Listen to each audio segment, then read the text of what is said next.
الإسلام على 5 شهادة أن لا إله إلا الله وأن محمدا رسول الله وإقام الصلاة وإيتاء الزكاة والحج وصوم رمضان أو كما قال عليه الصلاة والتسليم. واجب الاحترام، قابل قدر معزز بزرگوں، نوجوانوں، اللہ تبارک و تعالیٰ کا نہایت فضل و کرم ہے کہ اللہ رب العزت نے ہم کو مسلمان بنایا.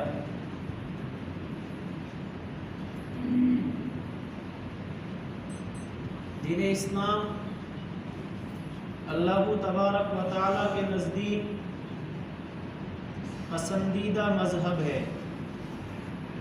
جیسا کہ اللہ تعالیٰ خود قرآن کریم کے اندر فرماتے ہیں ان الدین عند اللہ الاسلام، کہ اگر اللہ تعالیٰ کے نزدیک کوئی مذہب ہے،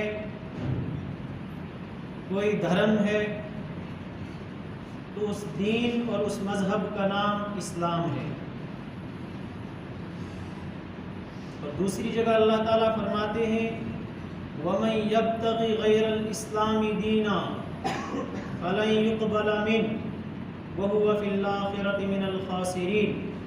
اور جو انسان دنیا میں رہ کر اس دین اسلام کو نہیں اپنائے گا، بلکہ اسلام کے علاوہ کسی اور مذہب کو اپنا مذہب مانے گا اور پھر اسی مذہب کے ساتھ دنیا سے چلا جائے گا، تو اللہ تعالی بروز قیامت، بروز محشر اس کا دین اسلام کے علاوہ اپنایا ہوا مذہب قبول نہیں فرمائیں گے. اللہ تعالیٰ نے پہلے ہی اعلان کر دیا ہے وَهُوَ فِي الْآخِرَةِ مِنَ الْخَاسِرِينَ. جب وہ لوگ آخرت میں آئیں گے تو ایسے لوگ آخرت میں خسارہ پانے والے ہوں گے، نقصان اٹھانے والے ہوں گے. اس لیے ہمیں اولاً اللہ تعالیٰ کا شکر ادا کرنا چاہیے کہ اللہ رب العزت نے ہم کو دین اسلام عطا فرمایا. لیکن دوسری طرف ہمیں اس بات کی فکر کرنی ہوگی کہ ہم موت کے وقت اس دین کو بچا کر لے جائیں اور اسی دین اسلام پر ہمارا خاتمہ ہو، اس کی فکر کرنی ہوگی. اور اس کی بھی فکر کرنی ہوگی کہ اللہ نے یہ مذہب، یہ دین اسلام ہمیں عطا تو کیا، لیکن یہ مذہب ہماری آنے والی نسلوں میں کیسے زندہ رہے، ہماری آنے والی پود اور پیداوار اس مذہب پر کیسے قائم اور دائم رہے، اس کی بھی ہمیں فکر کرنی ہوگی. ایک طرف تو ہمیں شکر ادا کرنا چاہیے کہ اللہ رب العزت نے ہم کو مسلمان بنایا، لیکن دوسری طرف ہمیں فکر کرنی چاہیے کہ اب یہ ایمان، اب یہ دین، اب یہ اسلام ہمارے پاس محفوظ کیسے رہے اور ہماری اولاد میں اس اسلام کا، اس دین کا سلسلہ کیسے چلے. اس کے لیے ہمیں فکر اور کوشش کرنی ہوگی. کیوں؟ اس لیے کہ اگر ہم نے ایسا نہیں کیا تو ایسا وقت آ سکتا ہے، ایسا دور بھی آ سکتا ہے، ایسے حالات بھی آ سکتے ہیں کہ ہماری اپنی اولاد اس مذہب سے بیزار ہو کر کسی اور مذہب کو اپنا لے گی. اس کا خوف صرف ہمیں ہی نہیں ہونا چاہیے، بلکہ اس کا خوف انبیاء علیہم الصلاۃ کو بھی تھا.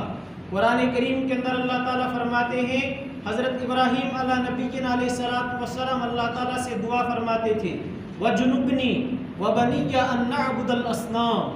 اللہ تعالیٰ سے ابراہیم علیہ السلام دعا کرتے تھے اللہ مجھے شیطان کے راستے سے بچا اور میری اولاد کو بت پرستی سے بچا. میری اولاد کو کس سے بچا؟ بت پرستی سے بچا.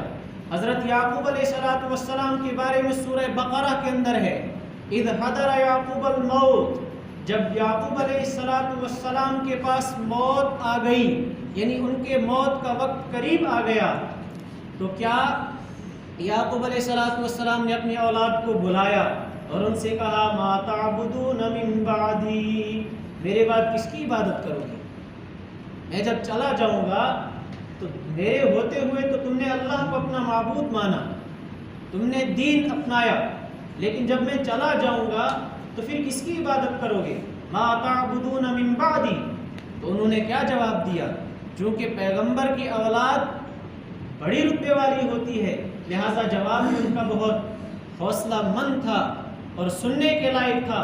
انہوں نے جواب دیا نعبد الہک و الہ آبائک ابراہیم و اسماعیل و اسحاق، ہم اس کی عبادت کریں گے جو آپ کا معبود ہے اور آپ کے باپ دادا کا معبود ہے، یعنی جو ابراہیم علیہ السلام کا معبود ہے، جو اسماعیل علیہ السلام کا معبود ہے، جو اسحاق علیہ السلام کا معبود ہے، اسی کو ہم اپنا معبود بنائیں گے، اسی کو ہم اپنا معبود مانیں گے۔ لہٰذا پیغمبروں کو بھی اس کی فکر تھی کہ کہیں ہماری اولاد ہمارے دین اور ہمارے مذہب کو چھوڑ نہ ڈالے۔ جب پیغمبر فکر مند تھے تو کیا عام انسان کو فکر مند نہیں ہونا چاہیے؟ جس کی ہم امت ہیں جناب محمد عربی صلی اللہ علیہ وسلم، ان کو بھی بڑی فکر رہتی تھی، ہزاروں دعائیں ہیں، احادیث مبارکہ کا ایک بڑا ذخیرہ اس پر مشتمل ہے، جس میں نبی اکرم صلی اللہ علیہ وسلم نے خود بھی کفر سے پناہ مانگی ہے اور اپنی امت کو بھی کفر سے محفوظ رکھنے کے لیے دعائیں کی ہیں۔ احادیث جب ہم پڑھتے ہیں بارہا ہمیں یہ دعا ملتی ہے، اللہم انی اعوذ بک من الکفر والفقر ومن سیئ الاسقام، اللہ مجھے کفر سے بچانا، اللہ مجھے فقر سے نجات دلانا، اللہ مجھے ایسی بیماریوں سے بچانا جو بیماریاں جان لیوا بھی ہوں گی اور ایمان لیوا بھی ہوں گی، ایسی بیماریوں سے مجھے بچانا۔ تو الغرض نبیوں کو بھی اس کا خوف تھا کہ کہیں یہ ایمان جو اللہ نے ہمیں دیا ہے یہ ہم سے چھن نہ جائے، اور اس بات کا بھی خوف تھا کہ ہماری اولاد کیا پتہ اس اسلام پر قائم رہے گی یا نہیں رہے گی، اس کا خوف انبیاء کو بھی ہوا کرتا تھا۔ انبیاء کے بعد صحابہ کبار رضوان اللہ تعالی علیہم اجمعین، جن کی مغفرت کا وعدہ اللہ نے قرآن کریم کے اندر کر دیا تھا، اولئک هم المفلحون اولئک هم الفائزون رضی اللہ عنہم ورضوا عنہ، ایسی بہت ساری آیات ہیں۔ لیکن صحابہ میں بھی یہ فکر تھی۔ حضرت حنظلہ رضی اللہ تعالی عنہ ابو بکر رضی اللہ تعالیٰ عنہ کے پاس آئے اور کیا کہا کہ ابو بکر، جو کیفیت میری رسول اللہ صلی اللہ علیہ وسلم کی مجلس میں ہوتی ہے، وہاں سے جب نکل جاتا ہوں تو وہ کیفیت نہیں رہتی ہے، کہیں میں منافق تو نہیں ہو گیا؟ منافق کس کو بولتے ہیں؟ منافق اس آدمی کو کہتے ہیں جو بظاہر تو مسلمان لگتا ہو لیکن دل اس کا اللہ تعالیٰ کی عبادت پر نہ ہو، دل اس کا اللہ تعالیٰ کو معبود نہیں مانتا ہو، دل اس کا اللہ تعالیٰ کو حاجت روا اور مشکل کشا نہ مانتا ہو، بلکہ دل کچھ اور کہتا ہو، اس کا جسم اگرچہ اسلام کے احکام پر بظاہر چلتا ہو لیکن دل اس کا یہ ماننے کے لیے تیار نہ ہو، ایسے آدمی کو منافق کہتے ہیں۔ تو حنظلہ رضی اللہ تعالیٰ عنہ ڈر گئے اور ڈر کے مارے ابو بکر رضی اللہ تعالیٰ عنہ کے پاس آئے۔ سوچا تھا کہ ابو بکر رضی اللہ تعالیٰ عنہ دلاسا دیں گے، لیکن وہ بھی صحابی تھے، ان کو بھی اپنی ایمان کی فکر تھی۔ انہوں نے کیا جواب دیا؟ کہا حنظلہ یہ حالت تو میری بھی ہو جاتی ہے، میں بھی تو اسی کیفیت پر چلتا ہوں، جب رسول اللہ صلی اللہ علیہ وسلم کی محفل میں ہوتا ہوں تو بس مجھے تو جنت اور جہنم بالکل سامنے نظر آتی ہے، لیکن جب اس محفل کو چھوڑ دیتا ہوں، اس مجلس سے باہر نکلتا ہوں، میری بھی حالت ایسی ہو جاتی ہے کہ بس آخرت کو بھول جاتا ہوں۔ بھولتے تو وہ نہیں تھے لیکن وہ کیفیت نہیں رہتی ہے جو کیفیت محمد عربی صلی اللہ علیہ وسلم کی مجلس میں رہتی تھی۔ تو کیا فرمایا؟ ابو بکر رضی اللہ تعالیٰ عنہ خود ڈر گئے، دلاسا دینے کے باوجود وہ ڈر گئے، یعنی ان کو چاہیے تھا کہ وہ دلاسا دیتے، لیکن دلاسا دینے کے بجائے وہ خود اپنے ایمان کی فکر کرنے لگے اور کہنے لگے حنظلہ میری بھی یہی حالت ہے، چلو محمد عربی صلی اللہ علیہ وسلم سے پوچھ کے آتے ہیں کہیں ہم منافق تو نہیں ہو گئے۔ محمد عربی صلی اللہ علیہ وسلم کی محفل میں جب پہنچے، آپ کی مجلس میں جب پہنچے تو آپ علیہ السلام نے فرمایا نہیں، آپ کو مبارک ہو، آپ شکر کرو اللہ تعالیٰ کا، آپ میں نفاق نہیں ہے، اگر آپ کے اندر نفاق ہوتا تو آپ بے فکر ہو جاتے، آپ کو فکر نہیں رہتی، آپ کے اندر فکر کا آنا آپ کے اندر نفاق کے خوف کا آنا، یہی اس بات کی علامت ہے کہ آپ مومن ہیں، اس بات کی علامت ہے کہ آپ کیا ہیں؟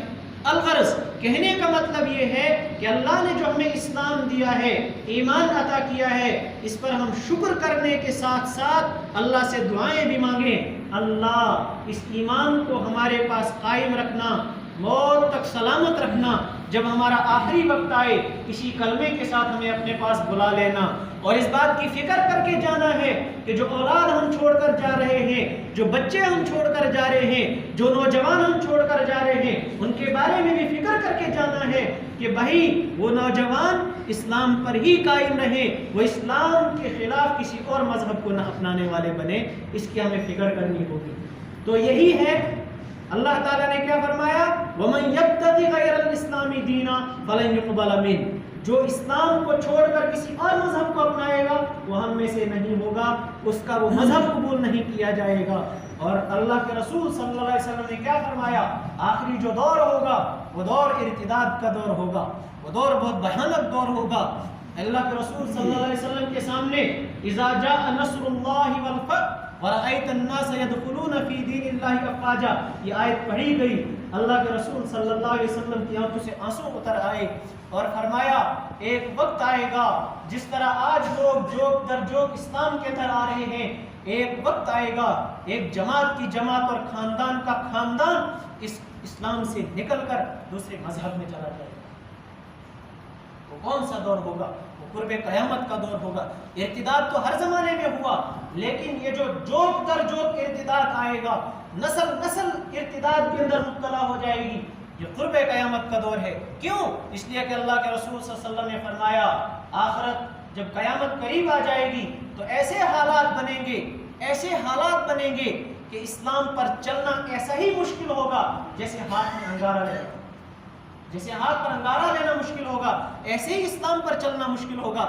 لہٰذا اس وقت جو آزاد مزاج ہوں گے، اس وقت جو آزاد خیال کے لوگ ہوں گے، اس وقت جو پریشانیوں کو جھیلنے والے، مشقتیں برداشت کرنے والے لوگ نہیں ہوں گے، وہ آرام کے ساتھ اس مذہب کو سلامت کہہ کر، اس مذہب کو خیر بات کہہ کر، اس مذہب سے نکل کر نہ جانے کس مذہب کے اندر چلے جائیں گے۔ لہٰذا ہمیں اس بات کی فکر کرنی ہے، ہمیں اللہ نے ایمان دیا، اللہ سے مانگیں، کچھ بھی ہو جائے، کیسے بھی حالات آ جائے، ہم اس اسلام کو کبھی چھوڑیں گے نہیں۔ اللہ نے قرآن کے اندر فرمایا وَمَن يَرْتَدَّ مِنْكُمْ عَنْ دِينِهِ فَيَمُتْ وَهُوَ كَافِرٌ، جو اسلام سے مڑ جائے گا، جو اسلام سے پھر جائے گا، پھر وہ کافر ہو کر مرے گا، فَيَمُتْ وَهُوَ كَافِرٌ وَهُوَ فِي الْآخِرَةِ مِنَ الْخَاسِرِينَ، وہ آخرت میں خسارے کے اندر ہوگا اور اس کے اعمال سارے اللہ تعالیٰ حبط کر لے گا، اس کے اعمال سارے ضائع ہو جائیں گے، اسلام کی حالت میں پڑی ہوئی نمازوں کا اس کو کچھ فائدہ نہیں ملے گا، یہ اللہ تعالیٰ نے فرمایا۔ اور حضرت انس رضی اللہ تعالیٰ عنہ فرماتے ہیں، مشکات کی شرح مرقات کے اندر یہ واقعہ لکھا ہوا ہے، حضرت انس رضی اللہ تعالیٰ عنہ روایت کرتے ہیں نبی اکرم صلی اللہ علیہ وسلم کے زمانے میں ایک عیسائی مسلمان ہوا، جب مسلمان ہوا اسلام قبول کیا، اسلام قبول کرنے کے بعد سورہ بقرہ اس نے یاد کر لی، سورہ آل عمران یاد کر لی، اور اس کے بعد کیا ہوا، فرتدہ، وہ پھر سے مرتد ہو گیا، وَلَحِقَ الْمُشْرِكِينَ وَلَحِقَ بِالْمُشْرِكِينَ، اور مشرکین کے ساتھ لاحق ہو گیا۔ جب وہ مشرکین کے ساتھ لاحق ہو گیا، کچھ عرصے مشرکین کے ساتھ رہا، اس کے بعد پھر سے عیسائی بنا، اللہ کے رسول صلی اللہ علیہ وسلم نے پیشن گوئی دے دی کہ اس آدمی کو زمین قبول نہیں کرے گی۔ تو جب عیسائی کے مذہب کے مطابق اس کو دفنایا گیا، تو جب دن میں دفنایا گیا، رات کو اس کی میت قبر سے باہر آ گئی، صبح کو جب لوگوں نے دیکھا اس کی میت باہر پڑی ہوئی ہے، تو پھر لوگوں نے بہت گہری قبر کھودی، یعنی ان لوگوں نے ایسی قبر کھودی کہ اب وہ گمان کے مطابق اس قبر سے باہر نہیں نکل سکتا تھا، کوئی اس کو نکال بھی نہیں سکتا تھا، اور ڈالا اس قبر کے اندر۔ تیسری رات جب دیکھتے ہیں پھر سے وہ میت باہر نکلی ہوئی ہے، اور پھر کیا ہوا، اسے کتوں نے کھایا، اسے درندوں نے کھایا، یہ اس کا انجام بد ہوا، دنیا میں ہوا، آخرت میں کیا ہوگا، اللہ زیادہ جانتے ہیں آخرت میں اس کا انجام کیا ہوگا۔ ایسے انجام سے اللہ آپ کو بھی بچائے، مجھے بھی بچائے، ہماری آنے والی نسل اور جو آج کل کے نوجوان ہیں، ہمارے نوجوان بھائی، ہماری نوجوان بہنیں، سب کو اللہ تعالیٰ ایسے انجام سے بچائے۔ لہذا فکر کرنی ہے کہ اللہ نے جو ہمیں ایمان دیا ہے وہ ایمان آج کیسے میرے اندر سلامت رہے اور ہماری اولاد بھی اس ایمان پر کیسے قائم اور دائم رہے، اس کی ہمیں فکر کرنی ہے، اللہ سے دعائیں بھی کرنی ہیں۔ تو ٹھیک یہ تھا کہ اللہ رب العزت نے کیا فرمایا، میرے نزدیک پسندیدہ مذہب وہ دین اسلام ہے۔ اسلام کس کو کہتے ہیں؟ اسلام صرف اتنا نہیں ہے کہ ہم نمازیں پڑھ لیں گے مسئلہ حل ہو جائے گا، نہیں، نمازیں پڑھنے کے بعد اگر میں حرام کھا رہا ہوں، نماز پڑھنے کے باوجود بھی، لا الہ الا اللہ کا اقرار کرنے کے باوجود بھی اگر میرا ہاتھ غلط کر رہا ہے، میری آنکھ غلط دیکھ رہی ہے، میرے دل کے اندر اپنے بھائی کے خلاف منصوبہ تیار ہو رہا ہے، بتائیے یہ اسلام ہے کیا؟ یہ دین اسلام ہے؟ یہ دین اسلام نہیں ہے، اس کو کہتے ہیں نام کا مسلمان۔ تو اسلام کس کو کہتے ہیں؟ اس کی تشریح محمد عربی صلی اللہ علیہ وسلم نے فرمائی ہے اور کی ہے۔ اللہ کے رسول صلی اللہ علیہ وسلم نے کیا فرمایا؟ بنی الاسلام علی خمس، شہادت اللہ الہ الا اللہ وان محمد رسول اللہ۔ اسلام کی بنیاد 5 ستونوں پر رکھی گئی ہے۔ سب سے مضبوط ستون اور سب سے پہلا ستون جو ہے وہ لا الہ الا اللہ کا اقرار کرنا اور محمد عربی صلی اللہ علیہ وسلم کو اپنا رسول ماننا، اپنا نبی اور پیغمبر ماننا، یہ اعتقاد اس اسلام کا پہلا ستون ہے۔ جسے بھی اسلام کے اندر داخل ہونا ہوگا اسے لا الہ الا اللہ پڑھنا پڑے گا۔ اسے کیا پڑھنا پڑے گا؟ لا الہ الا اللہ پڑھنا پڑے گا۔ الحمدللہ ہم سب نے اس کلمے کو پڑھا ہے، لا الہ الا اللہ محمد الرسول اللہ صلی اللہ علیہ وسلم۔ لا الہ الا اللہ پڑھ تو لیا، کیا لا الہ الا اللہ پڑھنے کے بعد چھٹی؟ کیا ہم مسلمان بن گئے؟ کیا اب ہمیں کچھ نہیں کرنا ہے؟ نہیں، اور کچھ کرنا ہے۔ خرد نے کہہ بھی دیا لا الہ تو کیا حاصل، دل و نگاہ مسلمان ہی تو کچھ بھی نہیں۔ صرف لا الہ الا اللہ پڑھنے سے ہی کام نہیں چلتا ہے، بلکہ لا الہ الا اللہ پڑھنے کے بعد لا الہ الا اللہ کے تقاضوں پر چلنا بھی ہوگا۔ اور آگے آپ علیہ السلام نے کیا فرمایا؟ دوسرا ستون، جب ایک انسان نے لا الہ الا اللہ پڑھ لیا اس پر نماز فرض ہو گئی۔ وَإِقَامِ الصَّلَاةِ، وہ نماز کو قائم کرنے والے بن جائیں۔ آج ہم دیکھ رہے ہیں ہم کتنے نماز کو قائم کرنے والے ہیں۔ اللہ کے رسول صلی اللہ علیہ وسلم نے یہ نہیں فرمایا وَيَقْرَأُ الصَّلَاةَ، وہ نماز کو پڑھے نہ، بلکہ کیا فرمایا؟ وَإِقَامِ الصَّلَاةِ، وہ نماز کو قائم کرے۔ پڑھنا اور ہے، قائم کرنا اور ہے۔ پڑھنے کا مطلب کیا ہوتا ہے؟ پڑھنے کا مطلب یہ ہے اللہ نے 5 نمازیں فرض کی ہیں، کوئی 3 بھی پڑھے گا پڑھنے والا اس کو بھی بولیں گے۔ اللہ نے ہر دن نماز فرض کی ہے، کوئی ہفتے میں 1 بار پڑھے گا اس کو بھی پڑھنے والا بولیں گے۔ لیکن قائم کرنے کا مطلب کیا ہے؟ قائم کرنے کا مطلب یہ ہے اللہ نے دن میں جتنی فرض کی ہے اتنی پڑھنا، جب تک فرض کی ہے تب تک پڑھتے رہنا، اس کا مطلب ہے قائم کرنا۔ اگر ہم نمازیں نہیں پڑھیں گے تو اللہ کے رسول صلی اللہ علیہ وسلم نے کیا فرمایا؟ من ترک الصلاۃ متعمدا فقد کفر، جو جان بوجھ کر نمازیں چھوڑ دے گا گویا کہ وہ کفر کر رہا ہے۔ وہ کیا کر رہا ہے؟ کفر کر رہا ہے۔ بین العقد و بین الکفر ترک الصلاۃ، بندگی اور کفر کے درمیان جو چیز حائل ہے وہ نماز ہے۔ ہم نماز پڑھیں گے دین اسلام میں رہیں گے، نماز نہیں پڑھیں گے ہم غیروں جیسا کام کر رہے ہیں۔ اس لیے نمازیں پڑھنی ہے، اور اگر نماز نہیں پڑھیں گے انجام کیا ہوگا؟ انجام کیا ہوگا؟ جنتی لوگ جب مجرموں سے روز محشر میں سوال کریں گے، جہنم کے اندر سوال کریں گے، عن المجرمین ما سلککم فی سقر، مشرک لوگوں سے اور نافرمان لوگوں سے، مجرم لوگوں سے، جب نیک لوگ جنتی لوگ جہنم اور جنت کے اندر کیا ہوگا؟ سوال و جواب ہوگا، کلام ہوگا آپس میں ان کا۔ جب جنتی لوگ جہنمیوں سے پوچھیں گے ما سلککم فی سقر، جناب آپ کو سقر کے اندر کس نے پہنچایا؟ یہ آگ کیوں آپ کو کھا رہی ہے؟ کون سا عمل ایسا کیا تھا جس نے آپ کو اس آگ میں پہنچا دیا؟ کون سا وہ عمل تھا؟ وہ جواب دیں گے لم نک من المصلین، ہم دنیا میں نمازیں نہیں پڑھتے تھے، ولم نک نطعم المسکین، ہم مسکینوں کو کھانا نہیں کھلاتے تھے۔ یہی وجہ ہے کہ ہم آج جل رہے ہیں، یہی وجہ ہے کہ آج ہم کو آگ کھا رہی ہے۔ اگر ہم بھی فجر کی نماز چھوڑ دیں، ہم بھی ظہر کی نماز چھوڑ دیں، ہم بھی عصر کی نماز چھوڑ دیں، ہم بھی مغرب اور عشاء کی نماز چھوڑ دیں، کیا ہم جہنم میں جلیں گے نہیں؟ کیا ہم نہیں جلیں گے جہنم میں؟ جلیں گے، لیکن آج ہمیں اس چیز کا کوئی خوف نہیں ہے۔ میں فجر کی نماز نہ پڑھ کر بھی خوش ہوتا ہوں، ظہر کی نماز نہ پڑھ کر بھی مطمئن ہوتا ہوں، عصر کی نماز نہ پڑھ کر بھی مجھے کچھ ٹینشن نہیں ہوتی ہے، نمازوں کا کوئی اہتمام نہیں کرتا ہوں اور پھر بھی اپنے آپ کو جنتی سمجھتا ہوں۔ یہ خیال خام ہے، یہ میری گمراہی ہے اور یہ میری غفلت ہے، لاپرواہی ہے۔ یہی غفلت ہمیں جہنم میں دھکیلے گی، اور جب ہم جہنم میں جائیں گے وہاں ہمارا ریسپیکٹ نہیں کیا جائے گا، وہاں ہمیں عزت نہیں دی جائے گی، وہاں سزا سنائی جائے گی۔ مجرم لوگ جب جہنم کی طرف لیے جائیں گے، کیسے لیے جائیں گے؟ اللہ رب العزت نے قرآن کریم کے اندر فرما دیا ہے، جب مجرموں کو جہنم کے اندر لیا جائے گا تو کرسی پر بٹھا کر نہیں، سواری پر بٹھا کر نہیں لیا جائے گا، بلکہ جکڑ کر، زنجیروں میں جکڑ کر لیا جائے گا، جکڑ کر لیا جائے گا، اور کالا لباس پہنایا جائے گا ان کو، سرابیلہم من قطران وتغشی وجوہہم النار، تارکول کا لباس اور تارکول کا کرتا ان کو پہنایا جائے گا۔ ایسی حالت میں ان کو جہنم کے اندر دھکیلا جائے گا۔ جب جہنم میں پہنچایا جائے گا، آگ جب ان کو جلائے گی، اس آگ کے جلنے کی وجہ سے جب ان کو پیاس لگے گی تو پکاریں گے، کیا پکاریں گے؟ بولیں گے ہمیں پانی پلاؤ۔ کیا بولیں گے؟ پانی پلاؤ۔ اللہ رب العزت نے فرمایا کیا؟ وَيُسْقَى مِن مَّاءٍ صَدِيدٍ، وہ جب پانی پانی کریں گے ان کو کھولتا ہوا پیپ پلایا جائے گا۔ یتجرعہ، کون پیپ پیے گا؟ لیکن پیاس کتنی شدت سے لگی ہوگی کہ وہ پیپ بھی پیئیں گے، لیکن جب پہلا گھونٹ پیئیں گے وہ اتنا بدبودار ہوگا، اتنا گرم ہوگا، اتنا زہریلا ہوگا کہ حلق سے نیچے اترتے ہی وہ ساری آنتوں کو ختم کر کے پاخانے کے راستے سے باہر نکال دے گا۔ اتنا خطرناک پیپ ہوگا، دوسرا گھونٹ وہ پی نہیں سکے گا، لیکن فرشتے زبردستی پلائیں گے اس کو۔ یتجرعہ، گھونٹ گھونٹ کر اس کو پلایا جائے گا۔ ولا یکاد یصیبہ، وہ نہیں پی پائے گا لیکن پھر بھی پینا پڑے گا، اور اس کو ہر طرف موت نظر آئے گی، ہر طرف موت نظر آئے گی۔ لیکن قرآن نے کہا وما ہوا بمیت، اب وہ مرنے والا نہیں ہے۔